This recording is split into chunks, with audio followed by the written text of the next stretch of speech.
I'm JD. And I'm Jimmy. And this is Reviews Tuesday.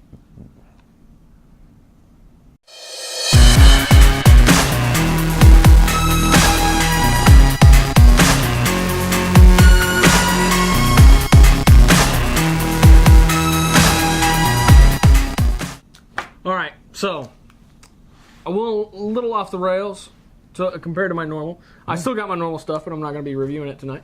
Still heavy on the DC. Still heavy on the DC fan. Oh yeah, huge DC fan. In case you can't tell. Hardcore. I did get Hal Jordan and the Green Lantern Corps, and I did decide to keep this in my review list for today because of some vital stuff going on in it.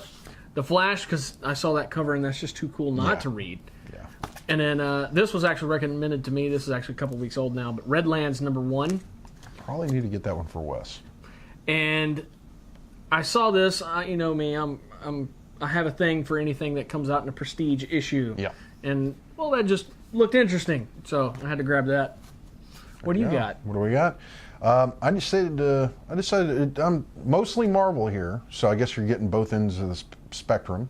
I did sneak a DC book in there, but yeah, got Kassan and K2SO #1. This is really interesting. I loved the movie, and I wanted to see more about these characters. K2SO in particular, because he was my favorite. It was awesome. Very snarky. Zombies Assemble #2, or Zombies Assemble Volume 2, Issue 1. I almost confused myself on that one. And I've also got Batman Detective Comics, and this is issue 962. It's very interesting. What drew me to it was the Jean-Paul Valley Batman back in action. It looked interesting. And then I got Deadpool kills the Marvel Universe again, issue 3. So nice I had to try and say it twice. So let's start off with your Stag, man. What you got? All right. Now, Redlands, I was giving a very, very broad overview of this on the plot and summary and everything. And I don't want to spoil everything that I already know about the book, but basically you have, kind of isolated town, and sheriff and townspeople kind of holed up in this small building. They've barricaded the doors. It's night, and there's a tree burning out front with a bunch of empty ropes hanging from it. And the first thing they said is, where did they go? Apparently they tried to hang 3 women for being witches, and they just disappeared. And then all of a sudden they open up the door because they see somebody out there that they know. Or there's a little girl. They see a little girl out there. They try to run out and save her, and the dude that saves her, well, he mysteriously loses his head in a very, very gory manner. And then quite a few other people die, and then, yeah, sure enough, the 3 women they tried to hang for being witches, well, they are witches, and they failed in their hanging. Man, you don't hang a witch. You gotta drown them or burn them or whatever they did in Salem, which people weren't witches anyway, so it doesn't matter. Just remember, ducks are made of wood. Only the decoys. I did enjoy it. It's very odd. Honestly, to get a really good grip on this, I'm going to have to read it again. But I did love it. The art is incredible. And for a horror comic, this has a lot of action in it. Because most of your horror comics aren't very action-driven. They're more of suspense-driven. Yeah, it's more like the scare factor. Yeah, but this has got action in spades. And like I said, the art is amazing. I love it. Even without grasping the plot fully, definitely 5 capes. I love it. So there's more that to be left. Yes. Or there's more answers that are they're in here. I have to go back and reread it to grasp everything because it is a very complex story. Would you say you go for issue 2? Oh, I'm definitely going for issue 2 without question. Okay. Moving on, The Flash #28. The Negative Flash. Now, apparently, the Negative Flash made his debut either in the last issue or issue before, but Thawne trapped him in the Negative Speed Force to basically try to trap him there. Well, it didn't work. Barry gets out, but he's now powered by the negative speed force, which just wreaks havoc everywhere he goes. He has a whole new set of powers, still has his speed, but like he doesn't know how to use all these powers correctly. No. So everywhere he runs, he just destroys everything around him. So it's definitely weird. I'm probably going to have to go back to an issue or two, try to figure out exactly what's going on. But yeah, I'm going to be picking this up for a little while. Awesome. Now this is negative part 1. So I'll be picking up at least the issue before this. And guaranteed negative part 2. It's really good. It's odd. And it's weird seeing Barry off his game. So the thing I have to ask is that going to be continued in the title, or are they going to be jumping to another title, or? I think that's going to be continued in the Flash. Okay. I'm sure it'll be resolved inside of the Flash. Obviously, this is not a power set that he should go into a major arc or event having. No. So yeah. Or it could be the catalyst for a major arc or event. That's very probable. Actually, now that you mention it, because, well, it wouldn't be the first time. Nope. Or the second. Nope. Or the third. Nope. Flash likes to screw shit up. Well, he doesn't like to. It just happens. Yeah. And it's, you know. You don't accidentally put your dick in a timeline. Thank you, Tanya. Thank you. I don't know if they heard that, but, you know, Tanya says you don't accidentally put your dick in a timeline. So, you know. You got a point. That's Vanna Tanya for you. But this one I am giving solid 4 caves. It's a good book. It's interesting. It's fun seeing Barry off his game, especially this much off his game. I'm actually going to save Hal Jordan the Green Lantern Corps for last. Okay. And I'm going to move on to JLA Primeval. Now, this is an older book. This is a prestige issue. I love prestige issues. I love them being bound. Hardly any advertisements. I'm trying to find a copyright date here. 1999. So it's right there. It's aged.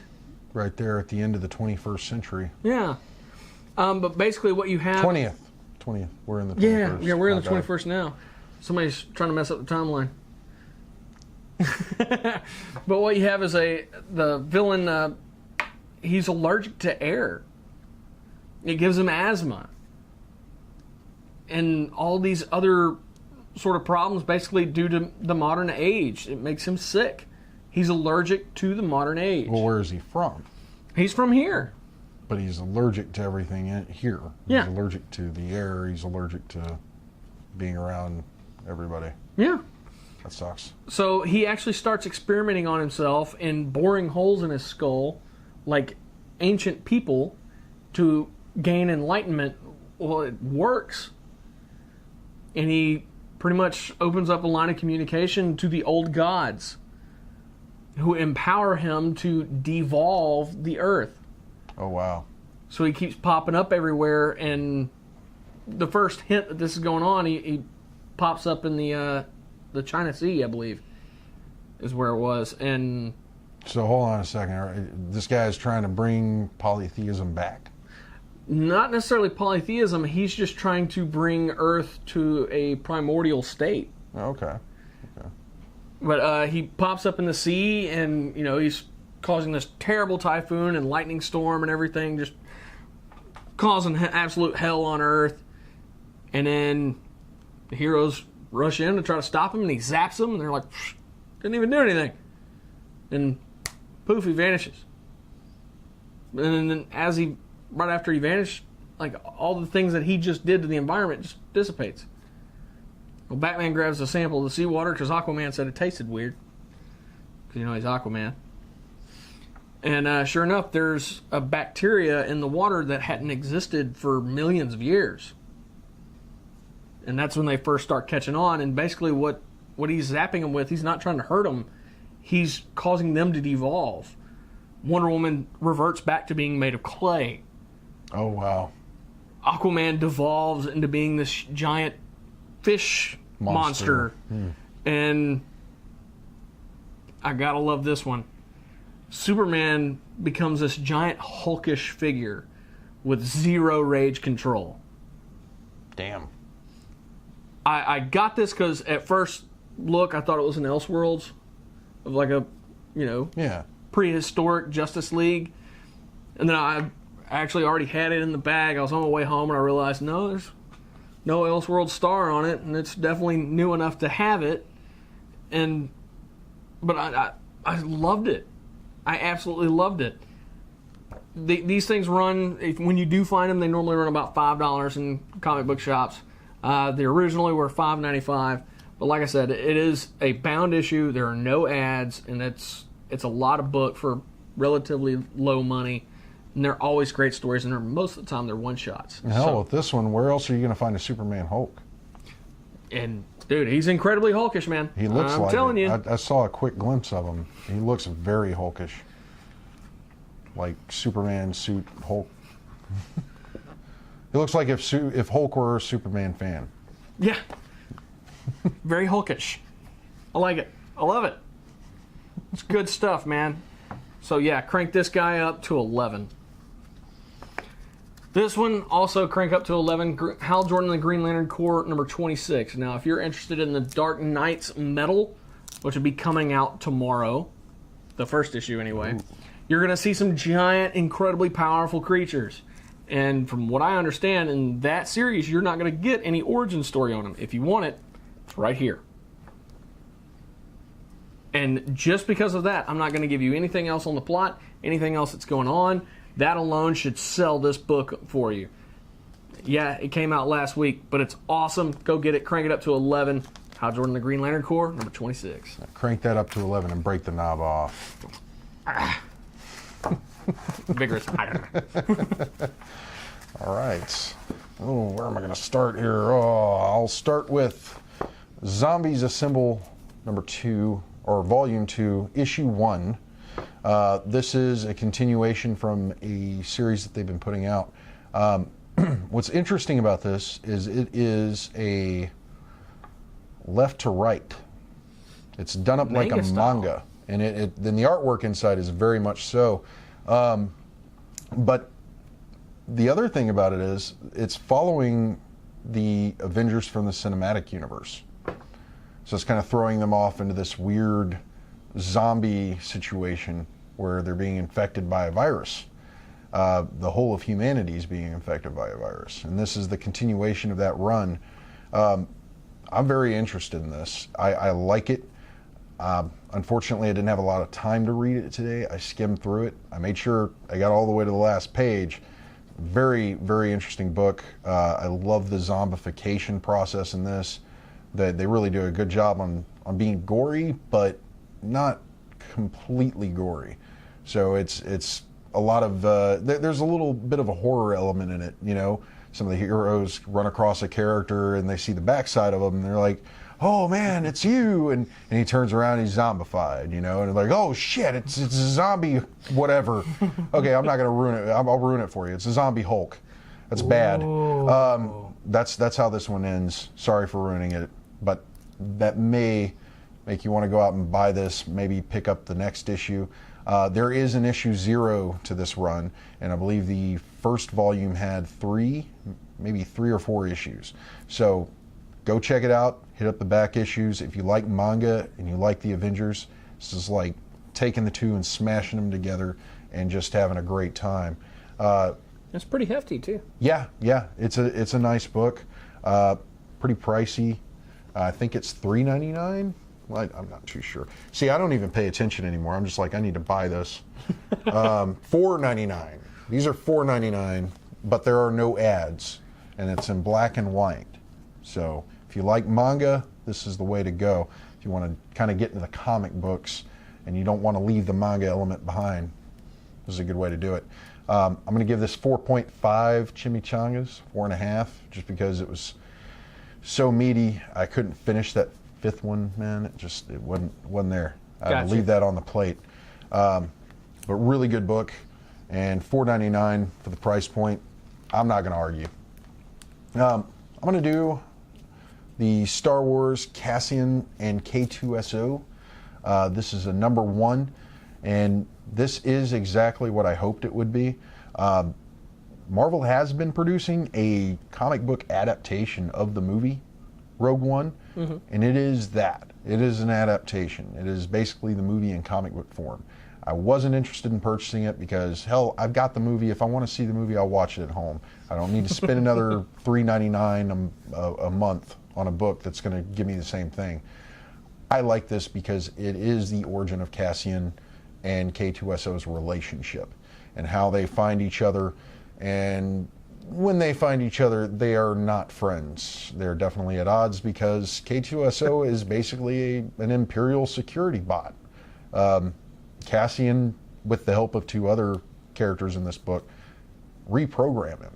And that's how he becomes the rebel, the snarky rebel hero we all know and love. I mean, for the longest time, it was C-3PO that was one of the favorites. And I think up until K2SO, that was the gold standard, so to speak. But yeah, K2SO, man. Yeah. K2SO blew it out of the water for me in Rogue One, and this is a great book if you want to get some more backstory on him. This I do believe, like, we reviewed a C-3PO #1 that came out, I think it was like early last year, maybe the year before or sometime. Anyway, we reviewed that, and it turned out to be a single issue, and I think this is very much the same, because at the end of it, it says the end. So that's kind of like, hey, this is a #1, and that's it. It's one shot. It's a one shot, so you don't have to worry about investing in other issues. If you want more backstory on the characters, this is a good way to get it. And I believe this is their average cover price of $3.99. Nope, $4.99 yet again. Holy crap, man! I'm spending way too much money on comics. Yeah, Marvel likes to draw the line way up there. Way up there at $5.99. How much do you think they'll pay? It's K2SO. It's got K2SO in the title. They'll buy it. Surprisingly, I'm going to save the DC book for last. Deadpool kills the Marvel Universe again. Issue 3. Issue 3. This is turning out to be a really good book.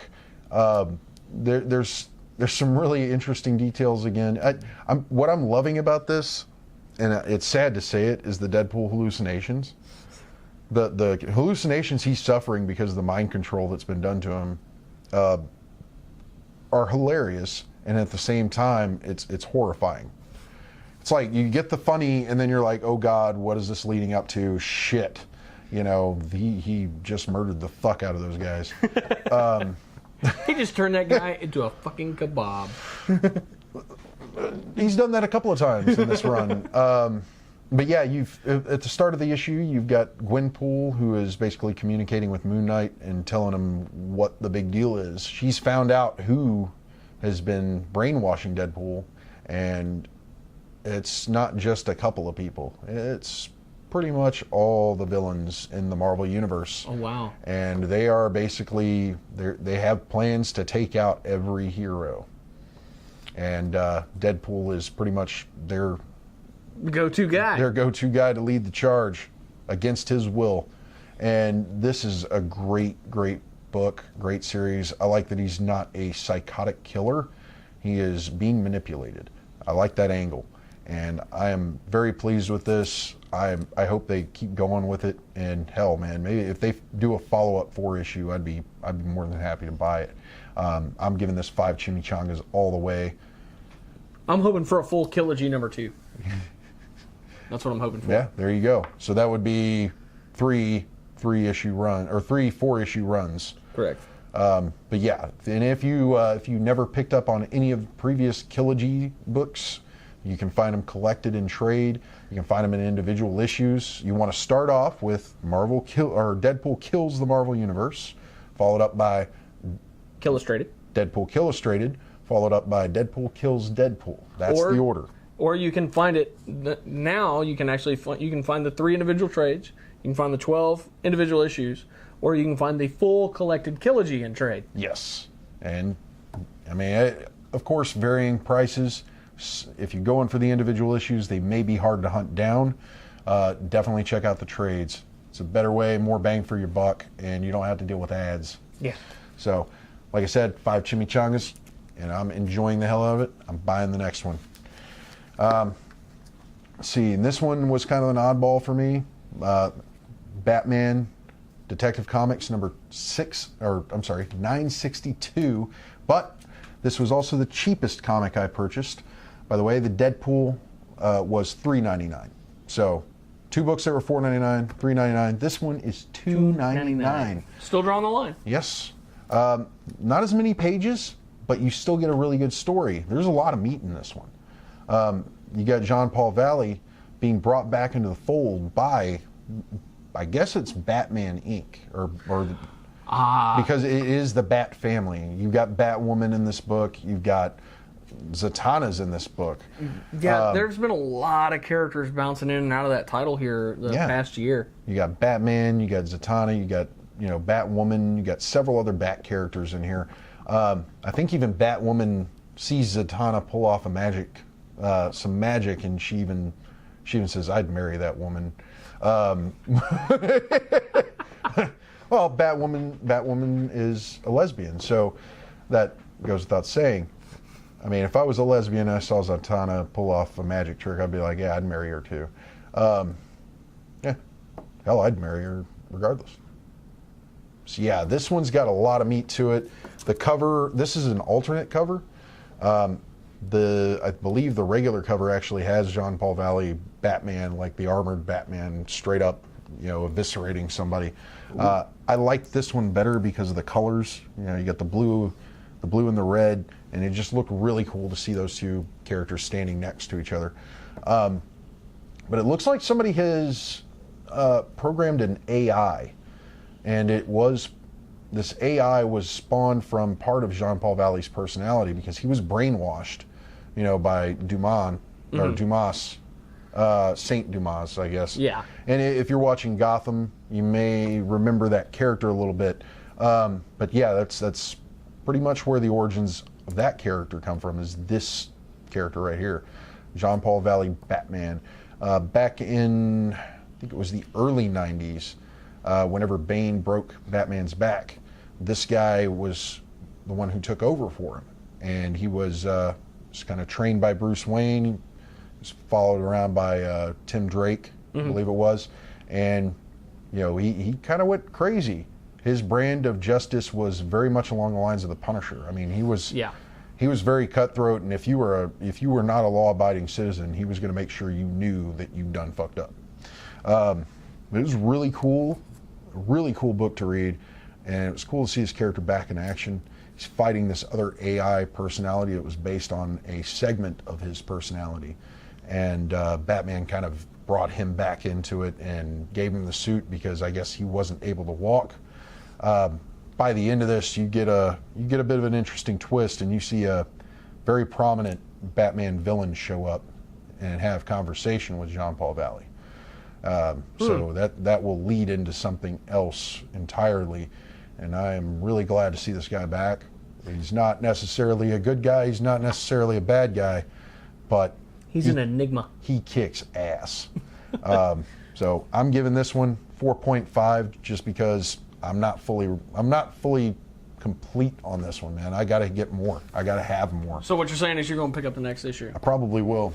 I can't beat the price point on this. No. You know what? Fuck it. The price point alone will make it 5 chimichangas on this. Saying it. Because this is the cheapest comic I bought. I absolutely loved it. All right. Thank you, of course, to our sponsors, Captain Jack's Elixirs, www.captainjackselixirs.com, All-Star Comics and Games, Baytown, Texas, 281-839-7127. Be sure to like, subscribe, follow us on Facebook, Instagram, Twitter. Be sure to check out the website, www.thenerdery.net. Thank you guys so much. Keep tuning in. We'll post more stuff for you.